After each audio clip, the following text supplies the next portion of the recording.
अब आता हूँ ग्रामीण क्षेत्रों पर। कृषि के बाद अब मैं ग्रामीण अर्थव्यवस्था के अन्य हिस्सों की ओर ध्यान आकृष्ट करना चाहूंगा। 14वें वित्त आयोग की सिफारिशों के अनुसार सहायता अनुदान के रूप में ग्राम पंचायतों और नगर पालिकाओं को 2.87 लाख करोड़ रुपए की राशि दी जाएगी।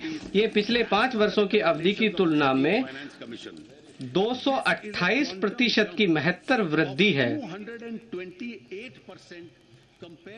इस निधि के मौजूदा आवंटन से प्रति ग्राम पंचायत औसतन 80 लाख रुपए से अधिक और प्रति शहरी स्थानीय निकाय 21 करोड़ रुपए से अधिक की सहायता मिलेगी। ये अधिक आवंटन गांवों एवं शहरों का कायाकल्प कर सकते हैं।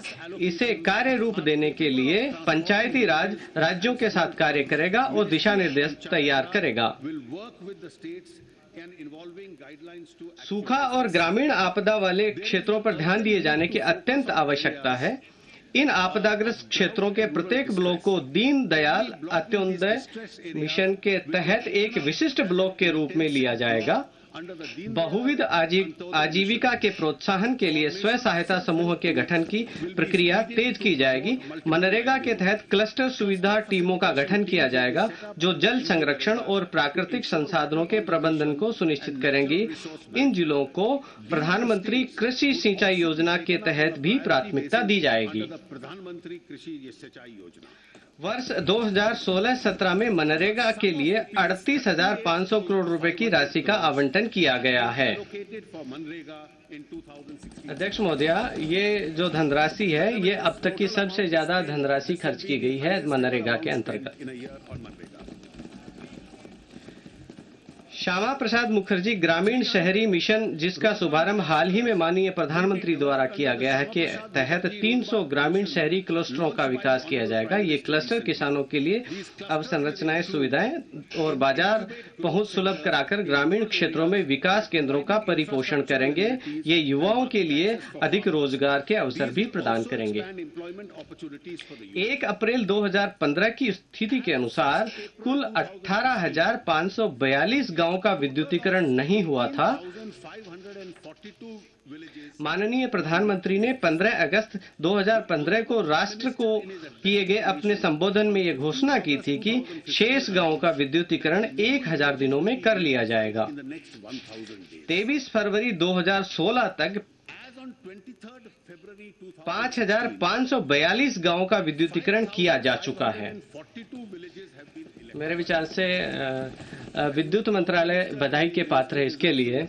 ये पिछले वर्षों में हासिल की गई कुल उपलब्धियों से भी अधिक है। सरकार 1 मई 2018 तक 100% गांवों में बिजली पहुंचाने के लिए प्रतिबद्ध है।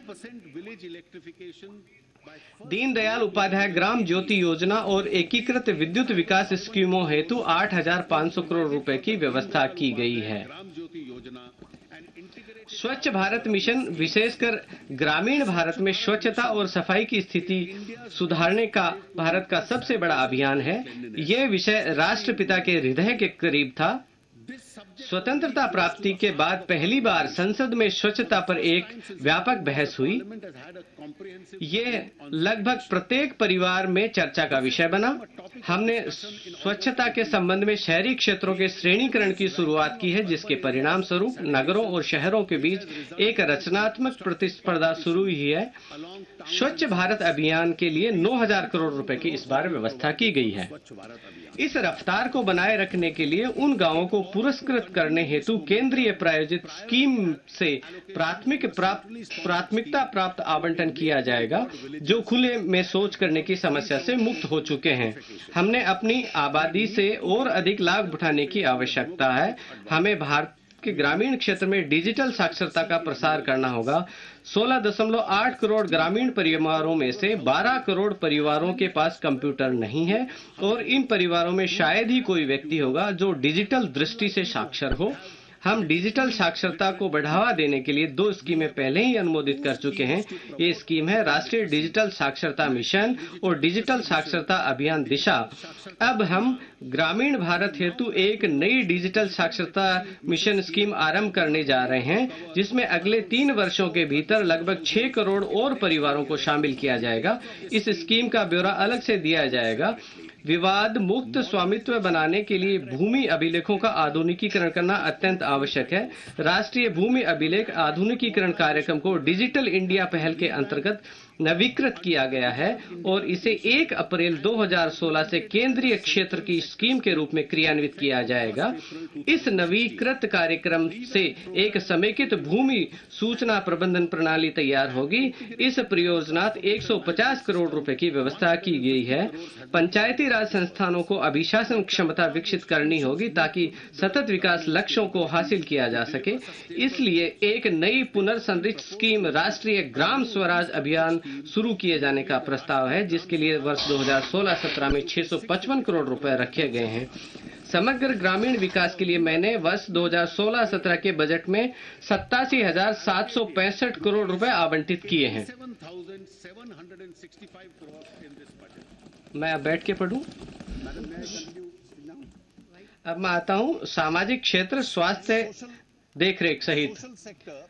जब स्वामी विवेकानंद से पूछा गया कि भारत के पुनर्निर्माण के लिए हम क्या करना चाहते हैं, तो उन्होंने कहा था जब तक भारत की जनता एक बार फिर से शिक्षित नहीं होती, उसे पर्याप्त भोजन नहीं मिलता, उनकी देखभाल नहीं की जा सकती, तब तक उसके लिए राजनीति के कोई मायने नहीं है। मैं अब सामाजिक क्षेत्र से जुड़े अपने प्रस्तावों की मुख्य बातें प्रस्तुत करता हूं।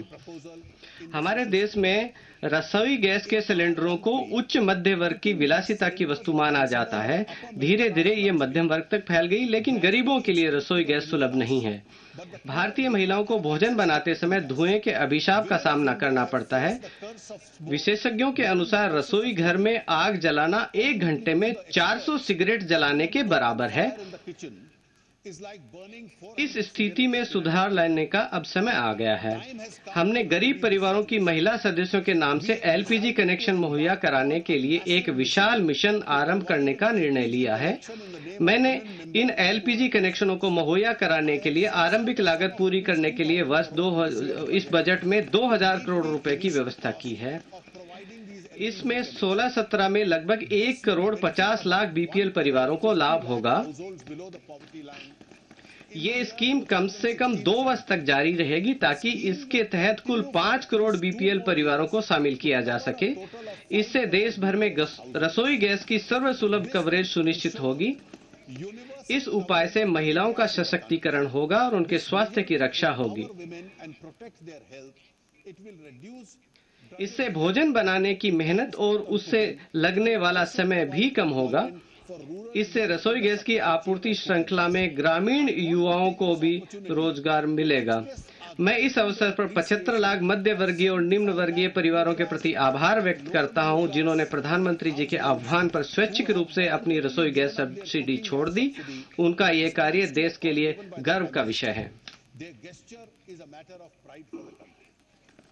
गंभीर बीमारियां अप्रत्याशित और बड़े खर्च का अकेला सबसे महत्वपूर्ण कारण है, जो प्रति वर्ष लाखों परिवारों को गरीबी रेखा में ले जाता है।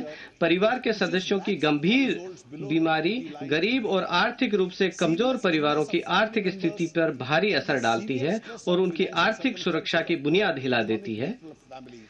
ऐसे परिवारों की मदद के लिए सरकार एक नई स्वास्थ्य सुरक्षा बीमा योजना शुरू करेगी, जिसमें प्रति परिवार 1 लाख रुपए तक का स्वास्थ्य कवर प्रदान किया जाएगा।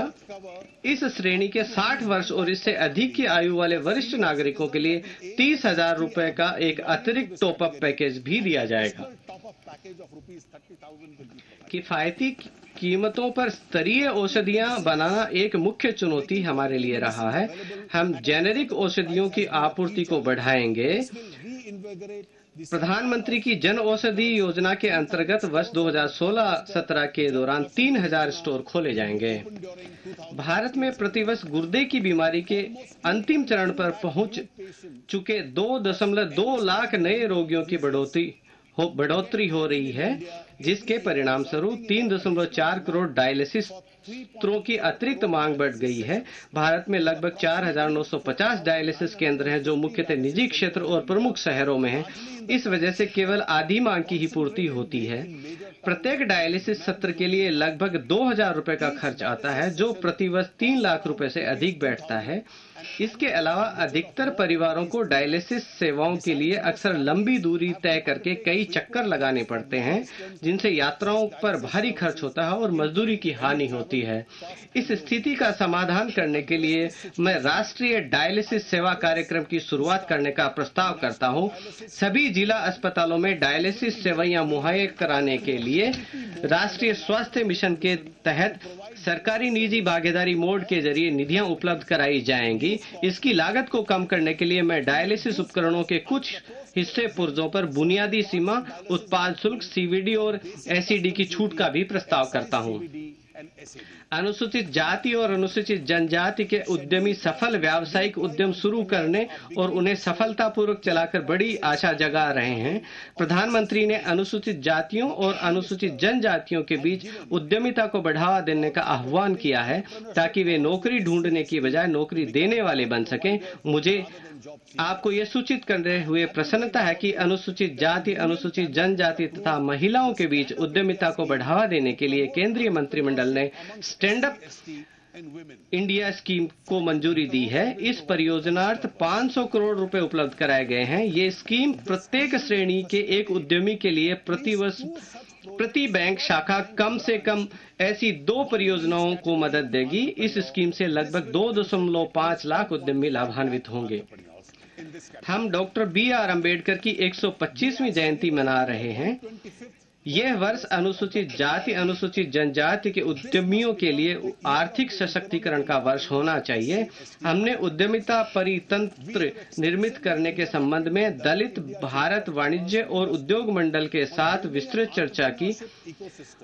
उद्योग संघों के साथ भागीदारी करके सूक्ष्म, लघु, मध्यम उद्यम मंत्रालय में राष्ट्रीय अनुसूचित जाति जनजाति केंद्र बनाए जाने का प्रस्ताव है। ये केंद्र उन ऐसे उद्यमियों को व्यावसायिक सहायता उपलब्ध कराया जाएगा ताकि केंद्र सरकार की अधिप्राप्ति नीति 2012 के अंतर्गत दायित्व पूरे किए जा सकें। अल्पसंख्यकों के कल्याण तथा कौशल विकास की स्कीमों जैसे बहुक्षेत्रीय विकास कार्यक्रम तथा उस्ताद स्कीम का कारगर क्रियान्वयन किया जाएगा। अब आता हूं शिक्षा, कौशल और रोजगार सृजन पर। मैं अब शिक्षा, कौशल विकास और रोजगार सृजन के अंतर्गत किए जाने वाले प्रस्तावित उपायों पर प्रकाश डालना चाहूंगा, जो मेरे बजट प्रस्ताव का चौथा स्तंभ है। शिक्षा। देश भर में प्राथमिक शिक्षा को सर्वसुलभ करने के बाद अब हम शिक्षा के स्तर पर ध्यान देकर अगला बड़ा कदम उठाना चाहते हैं। इसके लिए सर्व शिक्षा अभियान के अंतर्गत बड़ा आवंटन किया जाएगा। इसके अलावा अगले 2 वर्ष में इस योजना में अभी तक शामिल न किए गए शेष जिलों में 62 नवोदय विद्यालय खोले जाएंगे। हम उच्च शिक्षण संस्थाओं के सशक्तिकरण के लिए प्रतिबद्ध हैं ताकि उन्हें विश्व स्तरीय शिक्षण और अनुसंधान संस्थाएं बनने में मदद मिल सके। 10 सरकारी और 10 निजी संस्थाओं को एक समर्थकारी विनियामक संरचना मुहैया कराई जाएगी ताकि वे विश्व स्तरीय शिक्षण और अनुसंधान संस्थानों के रूप में उभर सकें। इससे आम भारतीयों को उच्च स्तरीय शिक्षा का कम खर्च होगा और एक विस्तृत स्कीम बनाई जाएगी। हमने 1000 करोड़ रुपए के आरंभिक पूंजी आधार के साथ उच्च शिक्षा वित्त पोषण एजेंसी हेफा स्थापित करने का निर्णय लिया है। हेफा न हानि न लाभ के आधार पर कार्य करने वाला संगठन होगा जो बाजार से निधियां प्राप्त करेगा तथा इसकी अनुपूर्ति दान और CSR निधियों से करेगा। इन निधियों का उपयोग हमारी शीर्ष संस्थाओं में अवसंरचना सुधार के वित्त पोषण हेतु किया जाएगा और इसकी व्यवस्था आंतरिक निधियों से की जाएगी। विद्यार्थियों, उच्चतर शिक्षण संस्थाओं, नियोक्ताओं और अभ्यर्थियों को डिग्री प्रमाण पत्र सुलभ कराने के लिए प्रतिभूति निक्षेपागार की तर्ज पर विद्यालय परित्याग प्रमाण पत्रों, कॉलेज उपाधियों, शैक्षणिक पुरस्कारों तथा अंक तालिकाओं संबंधी एक डिजिटल निक्षेपागार की स्थापना किए जाने का प्रस्ताव है। अब आता हूं कौशल विकास पर। स्किल इंडिया मिशन का उद्देश्य हमारी मानव आबादी का लाभ उठाना है। राष्ट्रीय कौशल विकास मिशन ने अपनी शुरुआत से एक विस्तृत कौशल विकास परितंत्र तैयार किया और इसके तहत 76 लाख युवाओं को प्रशिक्षण प्रदान किया है। हम प्रधानमंत्री कौशल विकास योजना के जरिए उद्यमिता को युवाओं के दरवाजों पर लाना चाहते हैं। हमने देश भर में 15,000 बहुकौशल प्रशिक्षण संस्थाओं की स्थापना करने का निर्णय लिया है। मैं इन कार्यक्रमों के लिए 1700 करोड़ रुपए की राशि अलग से रख रहा हूं। हमने उद्योग जगत और शिक्षाविदों की भागीदारी से एक राष्ट्रीय कौशल विकास प्रमाण बोर्ड की स्थापना करने का निर्णय लिया है। हम अगले 3 वर्षों में 1 करोड़ युवाओं को कुशल बनाने के लिए प्रधानमंत्री कौशल विकास योजना को और अधिक उन्नत बनाने का प्रस्ताव करते हैं। उद्यमिता शिक्षा और प्रशिक्षण व्यापक ओपन ऑनलाइन पाठ्यक्रमों के जरिए 2200 कॉलेजों, 300 विद्यालयों, 500 सरकारी औद्योगिक प्रशिक्षण संस्थानों तथा 50 व्यावसायिक प्रशिक्षण केंद्रों में प्रदान किया जाएगा। उद्यमी बनाने की आकांक्षा रखने वाले व्यक्तियों, खासकर देश के सुदूरवर्ती क्षेत्रों से आए व्यक्तियों को मार्गदर्शकों और ऋण बाजारों से जोड़ा जाएगा। माताओं रोजगार सृजन पर औपचारिक क्षेत्र में नए रोजगार के सृजन की गति में तेजी लाने के उद्देश्य से भारत सरकार कर्मचारी भविष्य निधि संगठन में नामांकन कराने वाले सभी नए कर्मचारियों के लिए उनकी नियुक्ति तारीख से प्रथम 3 वर्षों के लिए 8.33% के हिसाब से कर्मचारी पेंशन बीमा अंशदान का भुगतान करेगा। इससे नियोक्ता बेरोजगार व्यक्तियों को भर्ती करने और अनौपचारिक कर्मचारियों को भी बहियों में दर्ज करने के लिए प्रेरित होंगे। इस व्यवस्था को अर्धकुशल और अकुशल कामगारों के लक्षित समूह पर मार्गीकृत करने के उद्देश्य से ये स्कीम 15,000 रुपए प्रति माह तक के वेतन भोगियों पर भी लागू की जाएगी। मैंने इस स्कीम के लिए बजट में 1,000 करोड़ रुपए का प्रावधान किया है। इसके अतिरिक्त वित्त विधेयक 2016 में आयकर अधिनियम की धारा 80 क के अधीन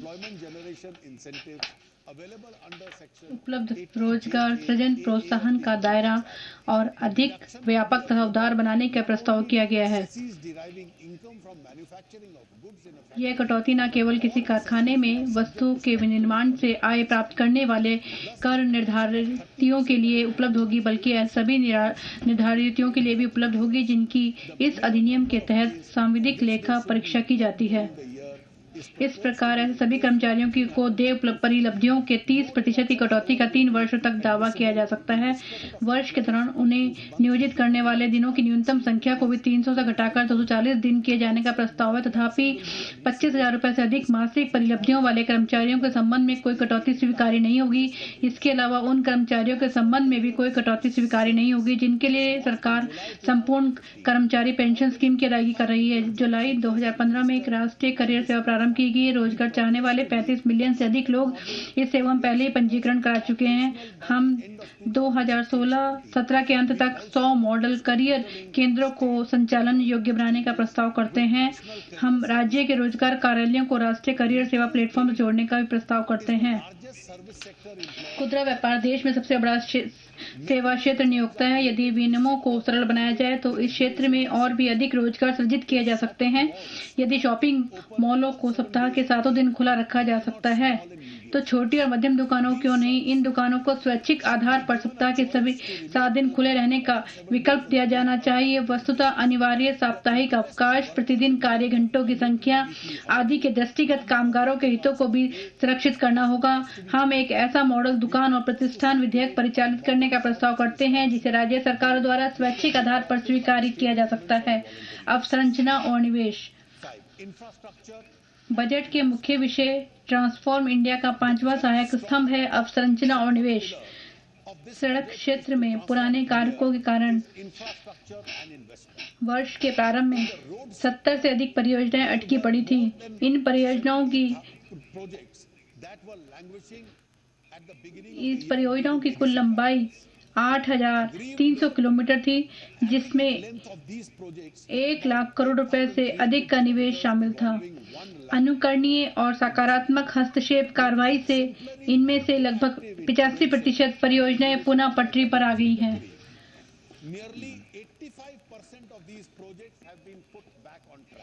भारत में पहली बार 2015 में सर्वाधिक किलोमीटर के राजमार्ग की संविदा प्रदान की गई है। साथ ही मोटर वाहनों का सर्वाधिक उत्पादन भी 2015 में किया गया और यह अर्थव्यवस्था के विकास का संकेत है। लेकिन इससे एक चुनौती भी उत्पन्न हो गई है।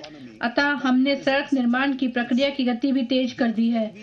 मैंने राजमार्गों के लिए बजट में 55,000 करोड़ रुपए की राशि के आवंटन का प्रस्ताव किया है। इसे NHAI द्वारा बॉन्डों के जरिए जुटाए जाने वाले अतिरिक्त 15,000 करोड़ रुपए की राशि से और बढ़ाया जाएगा। इस प्रकार 2016-17 के सड़क क्षेत्र में कुल निवेश प्रधानमंत्री ग्राम सड़क योजना आवंटन सहित 97,000 करोड़ होगा। रेलवे के पूंजीगत व्यय को मिलाकर 2016-17 में सड़कों और रेलवे संबंधी कुल परिव्यय होगा रेल पर और सड़कों पर, जिसके बारे में प्रभु जी ने भी घोषणा की थी, वो 2,18,000 करोड़ रुपए होगा। हम 2016-17 में लगभग 10,000 किलोमीटर के राष्ट्रीय राजमार्गों को अनुमोदन देने की भी आशा करते हैं। यह गत 2 वर्षों की तुलना में कहीं अधिक होगा और वर्ष 2016-17 में सड़क परियोजनाओं के पूर्ण होने की गति में लगभग 10,000 किलोमीटर की वृद्धि होगी। इसके अतिरिक्त लगभग 50,000 किलोमीटर के राज्य राजमार्गों को भी राष्ट्रीय राजमार्गों के रूप में उन्नत करने का कार्य शुरू किया जाएगा। 2000 अवसंरचना के लिए कुल परिव्यय 2016-17 में वो 2,21,246 करोड़ रुपए बैठता है।